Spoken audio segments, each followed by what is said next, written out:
الله مع الصابرين ولا تقولوا لمن يقتل في سبيل الله أموات بل أحياء ولكن لا تشعرون.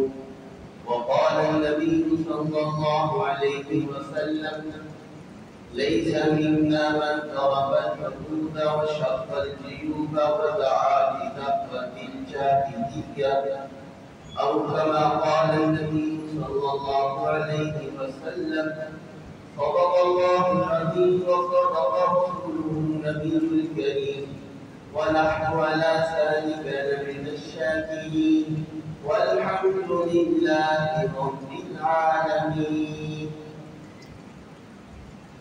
میرے محترم سامعین کرام، السلام علیکم ورحمۃ اللہ وبرکاتہ۔ یہ محرم الحرام کا مدینہ ہے جو کہ اسلامی تاریخ کا پہلا مدینہ کہا جاتا ہے اور اسلامی تاریخ کا آخری مہینہ ذوالحجہ ہے۔ محرم کے مہینے اس کی یکم سے ہی شہادتوں کا سلسلہ شروع ہوتا ہے۔ یکم محرم کو حضرت عمر فاروق رضی اللہ تعالی عنہ کی شہادت، 10 محرم کو امام حسین رضی اللہ تعالی عنہ کی شہادت، ذوالحجہ کا مہینہ بھی شہادتوں سے بھرا ہوا۔ ابراہیم علیہ السلام نے ذوالحجہ کے مہینے میں اپنے بیٹے کی قربانی دی۔ حضرت عثمان غنی رضی اللہ تعالی عنہ کی شہادت ذوالحجہ کے مہینے میں ہوئی۔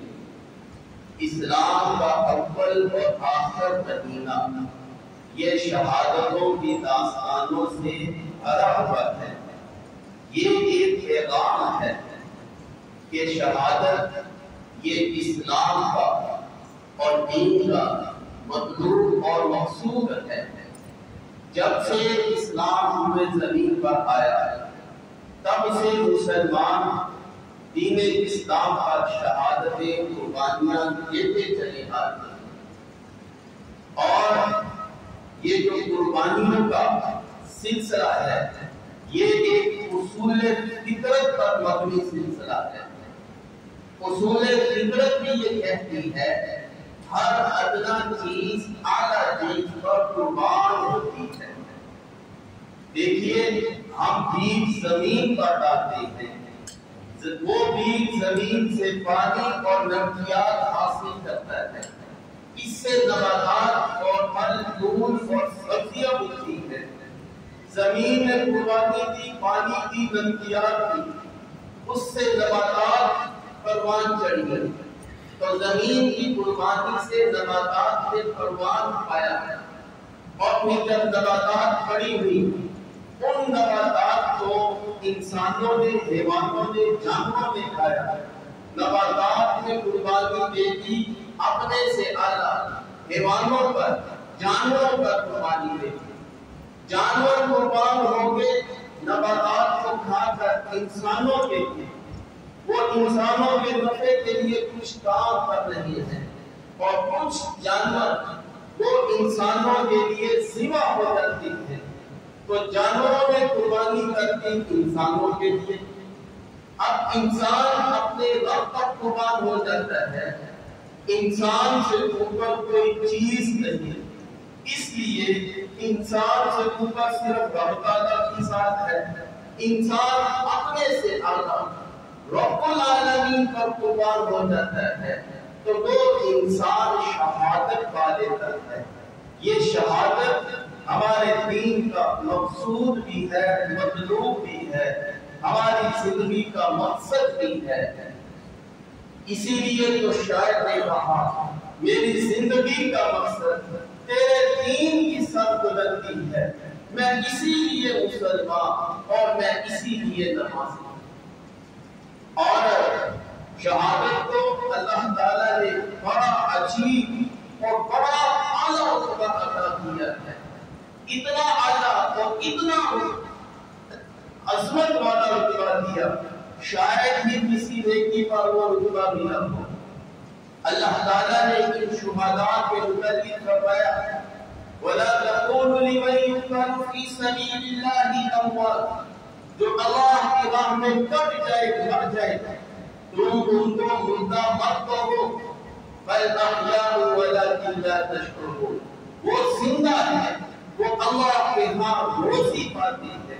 احادیث میں آتا ہے اللہ ان کی روحوں کو ایک پرندے کی شکل عطا کرتا ہے، وہ جنت کے درختوں پر اڑتے ہیں، چہچہاتے ہیں، کھاتے ہیں، پیتے ہیں۔ اللہ نے ان کو بڑی عمدہ زندگی عطا کی ہے۔ اور شہادت پر کیا ملتا ہے؟ حدیث میں آتا ہے رسول اکرم صلی اللہ علیہ وسلم نے ارشاد فرمایا وَلَوَدِدْتُ أَنْ أُقَاتِلَ فِي سَبِيلِ اللَّهِ ثُمَّ أُحْيَا ثُمَّ أُقْتَلَ ثُمَّ أُحْيَا ثُمَّ أُقْتَلَ، میرا دل یہ چاہتا ہے میں اللہ کی راہ میں قربان ہو جاؤں اور پھر زندہ کیا جاؤں، پھر شہید کیا جاؤں، پھر زندہ کیا جاؤں، پھر شہید کیا جاؤ۔ یہ شہادت کی تمنا رسول اکرم صلی اللہ علیہ وسلم کی تھی۔ آپ صلی اللہ علیہ وسلم نے فرمایا جس دل کے اندر شہادت کی تمنا نہ پائی جاتی ہو، وہ دل وہ نفاق کے شعبے کے اوپر بنے گا، اس کے دل میں نفاق پایا جاتا ہے۔ اس لیے صحابہ کرام کی زندگیاں شہادتوں کے اوپر بھری ہوئی ہیں۔ جب سے اسلام ہاتھ سے وجود میں آیا، ہر صحابی نے، ہر امتی نے بڑھ چڑھ کر اسلام کے لیے قربانیاں پیش کی ہیں۔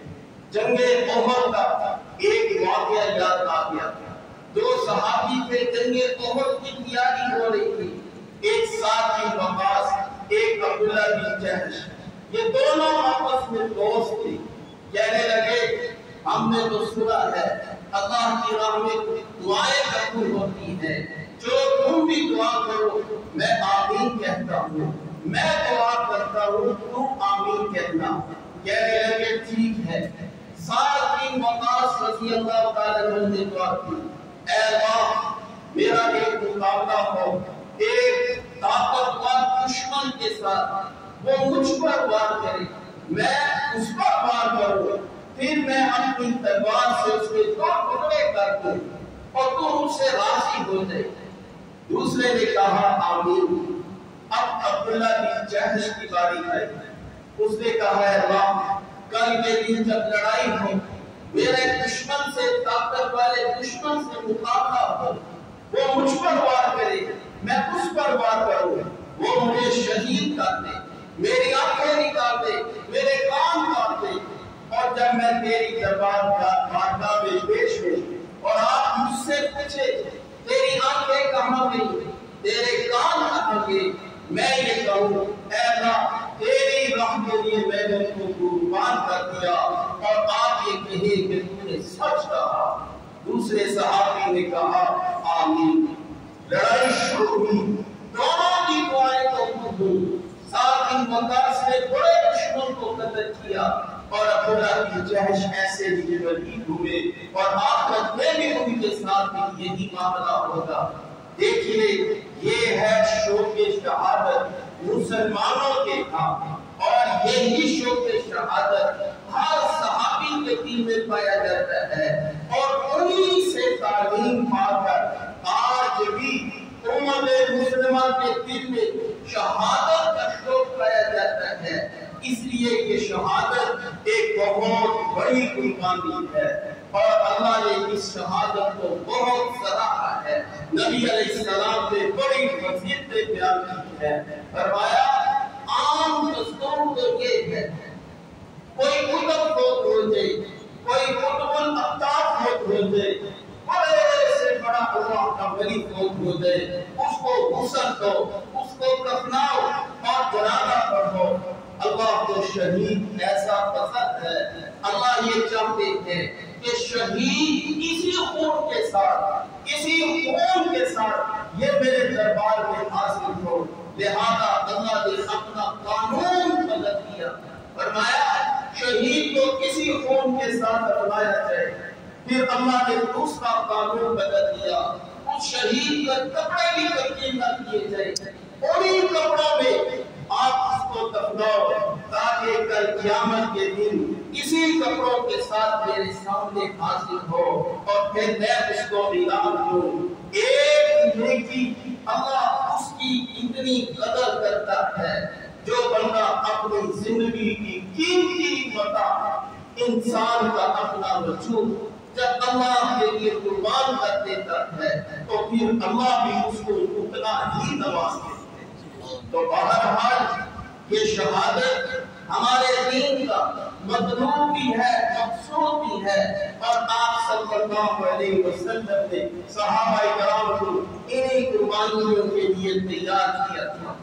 شہادت میں جب آدمی شہید ہو جاتا ہے پسماندگان کو دکھ تو ہوتا ہے، روتے بھی ہیں. آپ صلی اللہ علیہ وسلم حضرت حمزہ کی شہادت کا ایسے روئے جیسے ایک بچہ روتا ہے، جیسے ایک بچہ وہ زور سے روتا ہے، ہچکیاں بن جاتی ہیں. آپ صلی اللہ علیہ وسلم بھی حمزہ کی شہادت پر ایسے ہی روئے. اس کو عام الغص کہا جاتا ہے. اتنا درد تھا آپ لوگوں کی شہادت پر. اور پھر جعفر ابی طالب ان کی شہادت پر بھی آپ کو بڑا دکھ تھا، آپ کے چہرے پر غم تھا. یہ غم ایک فکر کی چیز ہوتا ہے، اس کو مٹایا نہیں جا سکتا. آنکھوں سے آنسو کا آنا ایک فکر کی چیز ہے، اس کو ختم نہیں کیا جا سکتا. یہ بلکہ سنت رسول ہے.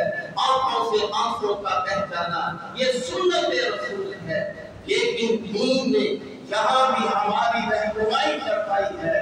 فرمایا کہ من شق الجنوب وضرب الحدود ودعا بدعوة الجاہلیہ، جو اپنے چہروں کو مارے گا، اپنے گریبانوں کو پھاڑے گا اور وہ جاہلیت کی طرح وہ میت کے اوپر لوہا کرے گا، فرمایا فلیس منا، یہ شخص ہم میں سے نہیں ہے. یہ صبر ہے. صبر کے قدرہ اللہ نے جنت رکھا ہے. اور صبر ہمارے دین کا سب سے بڑا عمل ہے. اگر ہمارے دین کی دو بات نچوڑ نکالے جائے، ایک صبر آتا ہے، ایک شکر آتا ہے. یہ صبر اور شکر یہ پورے دین کا حاصل ہے. اگر شہداء کے اوپر بے صبری کی جائے اور سال در سال محفلیں منعقد کر کے ماتم کیا جائے، چہروں کو نوچا جائے، کپڑے پھاڑ لیے جائے اور کپڑوں کو سیاہ کر دیا جائے، غم کا عالم برپا کر دیا جائے، یہ سراسر باتیں ہمارے دین کی، ہمارے نبی صلی اللہ علیہ وسلم کی، آل بیت کی تعلیمات کے سراسر خلاف ہے. کسی اہل بیت نے ان باتوں کا قبول نہیں کیا. آپ صلی اللہ علیہ وسلم کی وفات کا وقت قریب ہے. آپ صلی اللہ علیہ وسلم اپنی بیٹی فاطمہ کو بلاتے ہیں، فاطمہ میں دنیا سے جا رہا ہوں اور ایک بات کی یاد رکھنا، میری نصیحت یاد رکھنا، میری دنیا سے چلے جانے کے بعد تم نے نوحہ نہیں کرنا، اپنے چہروں کو پیٹنا نہیں، بال سر کے ننگے نہیں کرنا. یہ میری تم کو نصیحت ہے. اور آپ صلی اللہ علیہ وسلم نے نہ صرف فاطمہ کو امت کو بھی تلقین کی ہے کہ تم نے نوحہ نہیں کرنا، تم نے گریبان کو نہیں کاٹا. یہ سب صبر کے خلاف ہے. صبر ہمارے دین کا اتنا بڑا حکم ہے، یہ صبر ہے اور یہ صبر کے خلاف ہے. اللہ نے قرآن کریم میں فرمایا یا ایھا الذین آمنوا استعینوا بالصبر والصلاۃ، صبر سے اور نماز سے اللہ سے مدد طلب کرو. حالانکہ نماز ایمان کے بعد سب سے بڑا عمل ہے، لیکن اس کو دوسرے نمبر پر رکھا، صبر کو پہلے رکھا. فرمایا ایمان والو صبر کرو اور نماز سے اللہ کی مدد چاہو. اور یہ نہیں کہ ایک موقع پر یہ تسلسل سے آئے گا وَلَنَبْلُوَنَّكُمْ بِشَيْءٍ مِّنَ الْخَوْفِ وَالْأَنفُسِ وَالثَّمَرَاتِ، یہ تمہاری آزمائش کی جائے گی، تمہاری جانیں دے کر، تمہارے مال دے کر، اور یہ تمہیں آزمائش لے جائے گا. اور بشیر الصابرین، صبر کرنے والوں کو خوشخبری ہے. صبر کرنے والے کون لوگ ہیں؟ اللہ نے ان کی تعریف قرآن میں بیان فرمائی الذین اذا اصابتهم مصیبۃ قالوا انا للہ وانا الیہ راجعون۔ صبر کرنے والے وہ لوگ ہیں جب ان کو دکھ تکلیف مصیبت پہنچتی ہے، شہادت کے اوپر سانحہ پہنچتا ہے، وہ لوگ صرف یہ کہتے ہیں انا للہ وانا الیہ راجعون، ہم بھی اللہ کے لیے ہیں، ہم سب نے اللہ کی طرف لوٹ کر جانا ہے۔ ایسے صابروں کو کیا ملتا ہے؟ اولئک علیہم صلوات من ربہم ورحمہ واولئک هم المہتدون۔ یہی صبر کرنے والے اللہ کی رحمتوں کے مستحق ہیں، اور یہی لوگ صبر کرنے والے ہدایت یافتہ۔ اندازہ کرے اللہ صبر کرنے والوں کو ہدایت یافتہ فرمانا ہے، اور اللہ نے فرمایا والصابرین فی البأساء والضراء وحین البأس۔ ایمان والے وہ لوگ ہیں جب دکھ تکلیف مصیبت آتی ہے، جنگ کا معاملہ پیش آتا ہے، یہ لوگ صبر کرنے والے ہیں۔ تو دیکھیے قرآن کریم بھرا پڑا ہے ان اللہ مع الصابرین واللہ یحب الصابرین۔ اللہ کی معیت صبر کرنے والوں کے ساتھ، اللہ صبر کرنے والوں سے محبت کرتا ہے۔ اب اگر کوئی شخص صبر نہیں کرتا، اپنے جسم کو کوڑتا پیٹتا ہے، گویا کہ وہ اللہ کے فیصلے پر راضی نہیں ہے، وہ اللہ کے فیصلے پر ناراض ہے، اور یہ اللہ کو یہ تلوار بڑی تکلیف دیتی ہے، بندہ میرے فیصلے پر راضی نہیں۔ کسی نے پوچھا کہ ہم اللہ کو کیسے جانے کہ اللہ ہم سے راضی ہے؟ فرمایا اپنے گریبانوں میں ڈھونڈا کرو، جب تم اللہ کے فیصلوں پر راضی اپنے آپ کو پاؤ تو سمجھو اللہ بھی تم سے راضی ہے، اور جب تم یہ دیکھو اللہ کے فیصلوں پر تم راضی نہیں ہو رہے، تمہیں صبر نہیں آ رہا، تو سمجھ لو اللہ بھی تم سے راضی نہیں ہے۔ تو یہ صبر یہ ہمارے دین کا بہت بڑا یہ مقام ہے، اور آپ صلی اللہ علیہ وسلم کا فرمان کو بیان کر دیا۔ ایسے ہی آئیے میں آپ کو اہل بیت کے طریقوں سے بتاتا ہوں کہ صبر کے ہمارے اندر کیا مقام ہے۔ امام علی حضرت امام حسین رضی اللہ تعالیٰ شہادت سے کچھ دیر پہلے اپنی بہن زینب سے کہتے ہیں، وہ زینب میں تجھے اس حق کی قسم دیتا ہوں جو حق میرا تیرے پر بنتا ہے، یاد رکھنا جب میں شہید ہو جاؤں تم نے اپنے بال ننگے نہیں کرتے، اپنے چہرے کو نہیں نوچتا، اور تم نے اپنے گریبان کو نہیں مارتا، گریبان نہیں کاٹتا، یہ میں تمہیں اس بات کی قسم دیتا ہوں، یہ اس لیے کہ یہ سب باتیں صبر کے خلاف ہیں۔ حضرت امام حسین رضی اللہ تعالیٰ عنہ کی شہادت یہ کربلا کا واقعہ یہ صرف مقتل ہی نہیں، یہ امت کے لیے ایک درس بھی ہے۔ وہ درس کیا ہے؟ حق کے اوپر صبر اختیار کر لو۔ عورتوں کے لیے حکم یہ ہے جب تک گھر کے سربراہ چلے گئے تو اپنی عفت اور دامنی کی حفاظت کر لو۔ یہ واقعہ کربلا کا درس ہے جو وہ امت کے لیے چھوڑ کر گئے، وہ امت کے لیے درس چھوڑ کر کے نمازوں کو اپنے وقت پر ادا کرنا۔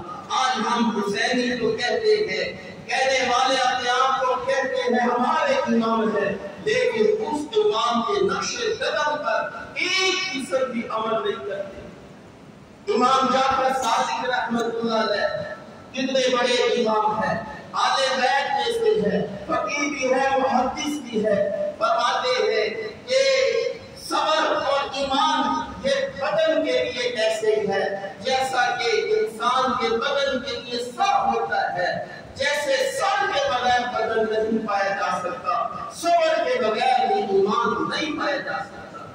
یہ اہل بیت کا درس ہے۔ اصول کافی اہل تشیع کی بڑی معتبر کتاب ہے، وہ قرآن کے بعد اگر کوئی معتبر کتاب ہے وہ اصول کافی کو کہتے ہیں، اور اس کتاب کے سر وقت کے اوپر یہ لکھا ہے ہذا کتاب کافی بھی شیعتنا، یہ امام مہدی یہ کہہ گئے ہیں یہ کتاب اہل تشیع کے لیے ہمارے لیے کافی و وافی ہے۔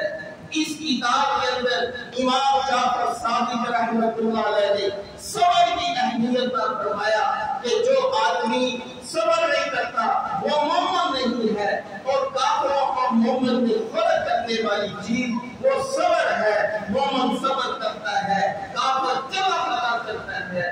ان سے پوچھا گیا یہ جلا فلا کرنا کیا ہوتا ہے؟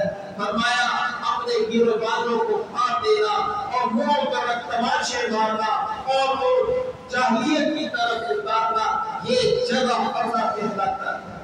تو دیکھیے آپ صلی اللہ علیہ وسلم کی تعلیمات، آپ کے چچا شہید ہوئے، آپ کا ساری زندگی کا طرز عمل اور صحابہ کرام اور اہل بیت کا طرز عمل دیکھیے کہ ان کے خاندان کے افراد دنیا سے جاتے ہیں، انہوں نے صبر کیا ہے، یہی ان کی تعلیمات ہے، اور یہی سچا وہ اہل بیت سے محبت کرنے والا ہے جو ان کی تعلیمات پر عمل کرے۔ اس لیے کہ دنیا کا دار چاہتا ہے ان المحب لمن يحب يطيع، یہ دنیا کا واقعہ ہے کہ آدمی جس سے محبت کرتا ہے اس کی اطاعت کرتا ہے۔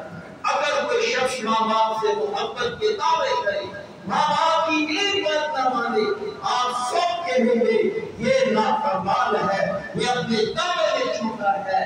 ایسے ہی اہل بیت سے محبت کرنا ہے، صبر کا دامن ان کی سنتوں پر، ان کے طریقوں پر چلنا ہے۔ اگر ان کی سنتوں پر، ان کے طریقوں پر نہیں چلے تو یہ شخص اہل بیت سے محبت کا جھوٹا دعویٰ کرتا ہے۔ اس لیے میرے دوستوں اور بزرگوں، اصل حسینیت، اصل اہل بیت سے محبت یہ ہے جو وہ بتا کر کے ہیں ان کے اوپر دل و جان سے جم جانا، یہ اصل میں اہل بیت سے محبت ہے۔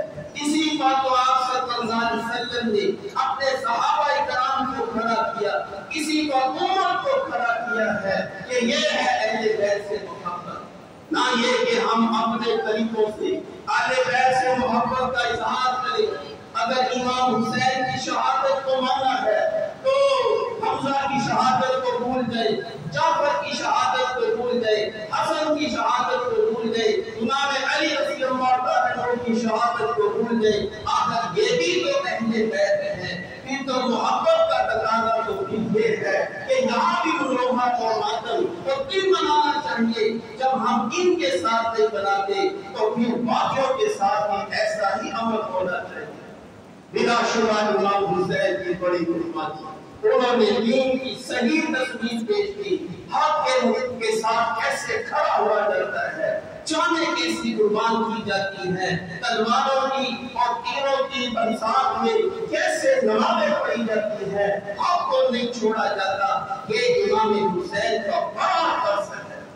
آج ہم پر ذرا مصیبت نہیں آتی، سب سے پہلے نماز پڑھتی ہے، یہ کہاں کی حسینیت ہے؟ نماز پڑھ لینا یہ امام حسین نے ہم کو سمجھایا ہے کہ آج کے بھی ان حالات کے اندر نماز کو نہیں چھوڑنا، یہ نماز ہی اصل چیز ہے اور آپ نماز سے ہی نہ کریں۔ لہذا میرے بھائی بزرگوں دوستوں، یہ محرم الحرام کا مہینہ ایک عصمت والا مہینہ ہے۔ اللہ نے اس مہینے کے بارے میں فرمایا وَلَا تَظْلِمُوا فِيهِنَّ أَنفُسَكُمْ، اس مہینے میں اپنی جانوں پر ظلم مت کرو، اپنی جانوں پر ظلم مت کرو، یہ سب ظلم ہے، دین سے ہٹی ہوئی باتیں ہیں۔ مہینے کو سود کا مہینہ بنا دینا، نحوست کا مہینہ بنا دینا، کہ محرم الحرام نحوست کا مہینہ ہے، شادیاں نہیں کرنی اور سود بنانا ہے، بچیوں کو گھر بلا لینا ہے، یہ سود ہے۔ میرے بھائیوں، آپ صلی اللہ علیہ وسلم نے فرمایا من کان یؤمن باللہ والیوم الآخر، جو شخص بھی اللہ اور اس کے رسول کا ایمان رکھتا ہے اس کو چاہیے کہ سود 3 دن کا ہے، سوائے اس عورت کے جس کا میاں مارا فوت ہوا، وہ 4 ماہ 10 دن سود بناتی ہے، بس 3 دن کا سود ہوتا ہے۔ وہ بھی افسوس کا کہ دنوں کے اندر یہ غم سوار ہوتا ہے اور 3 دن ہے، بس 3 دن ہی غم کا دن ہوتا ہے۔ اس کے بعد وہ اہل علاقہ کے لیے منع ہے کہ تم میت کے گھر جاؤ اور پھر عید کے عید موقع پر ان کو یاد کراؤ، آج پہلی عید ہے، آج پہلا ہے، بڑا غم ہے، یہ گناہ کی باتیں ہیں۔ دین وہ غم کو دور کرنے کے لیے بتاتا تو بہرحال میرے بھائیوں، یہ محرم الحرام بڑی عظمت کا مہینہ ہے، یہ سچی حسینیت پیدا کرنے کا مہینہ ہے۔ اس مہینے کو نہ شوق بناؤ، نہ اس کے شوق کا کوئی حصہ بنو۔ یہی تعلیمات اہل بیت کی ہے، آپ صلی اللہ علیہ وسلم کی ہے۔ اللہ سے دعا ہے کہ اللہ ہمیں ایمان پر عمل کی توفیق نصیب فرمائے۔